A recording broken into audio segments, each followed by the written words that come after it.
तर नमस्कार मित्रांनो, आजच्या आपल्या नवीन ब्लॉगमध्ये तुमचं सहर्ष स्वागत. असा कसा सकाळ उरकून आपलं जरा बेअर शॉपीचं काम होतं म्हणून निघालो. बघा, Mumbai Pune express highway direct कसा आहे बघा हायवे.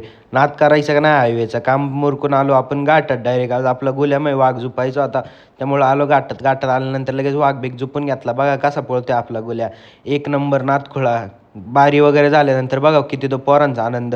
ते झाल्यानंतर आपण आलो जरा टेरेसवर येऊन बसलो.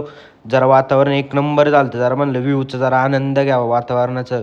असं निसर्गरम्य वातावरण झालं होतं. वातावरणाचा जरा आनंद घेतला. आनंद वगैरे घेऊन झाल्यानंतर आलो खाली आपण. खाली आल्यानंतर जरा आपल्याला रील वगैरे काढायच्या, त्या रील वगैरे काढून घेतले जरा मस्तपैकी. त्यानंतर आपण थोड्या वेळ पोरांपाशी बसलो. त्याच्यानंतर आलो आपण आपल्या इथं मामींच्या इथं डबा न्यायला. लय भूक लागली होती, म्हणलं चला आपण आज मामींच्या इथून डबा वगैरे घेऊन येऊ. डबा वगैरे घेतला मामींच्या इथून. त्यानंतर आपण आलो घरी आल्यानंतर डबा वगैरे खाऊन घेतलं झोपून. आजसाठी एवढंच. व्लॉग जर आवडला असेल तर व्लॉगला लाईक करा आणि चॅनलला सबस्क्राईब करा. Thank you so much for watching.